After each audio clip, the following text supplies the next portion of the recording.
Biryani paste ಅದೇ ತೇಜು ಅವ್ರದ್ದು ಬರುತ್ತೆ. ಅದನ್ನ ಸ್ವಲ್ಪ ಎಲ್ಲದನ್ನು ಡಿಶಸ್ನ ಫಾಸ್ಟ್ ಆಗಿ ಮಾಡ್ತಾ ಇದ್ದೀನಿ, ಬಿಕಾಸ್ ಮನೆಗೆ ರಿಲೇಟಿವ್ಸ್ ಬರ್ತಾ ಇದ್ದಾರೆ.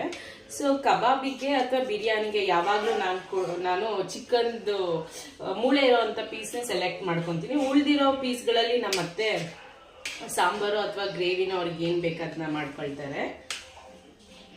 ಆಲ್ರೆಡಿ ನಾನು ಬೆಳ್ಳುಳ್ಳಿ ಪೇಸ್ಟ್ ಹಾಕಿದ್ದೀನಿ, ಲೈಕ್ ಶುಂಠಿ ಕಮ್ಮಿ ಬೆಳ್ಳುಳ್ಳಿ ಜಾಸ್ತಿ.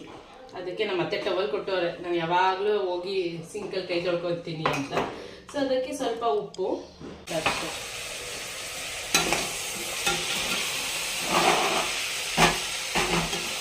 ಹಿಂಗೆ ಹ್ಯಾಂಡಲ್ ಇಲ್ಲ ಅಂದರೆ ನಮ್ಮ ಕಡೆಗೆ ನಮ್ಗೆ ಯಾವ ಕಡೆ ಗ್ರಿಪ್ ಇರುತ್ತೆ, ರೈಟ್ ಆರ್ ಲೆಫ್ಟ್, ನಾವು ತಿರುಗಿಸ್ಕೊಂಡು ಇಟ್ಕೊಂಡ್ರೆ ಆರಾಮಾಗಿ ಮಾಡ್ಬೋದು.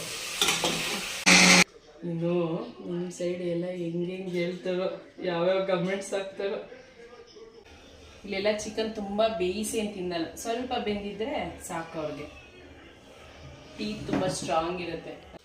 ಚೆನ್ನಾಗಿ ಮಾಡಿದ್ಯಾ, ನಾನು ಹೇಳ್ಕೊಟ್ಟಂಗೆ ಮಾಡಿದ್ದೆ.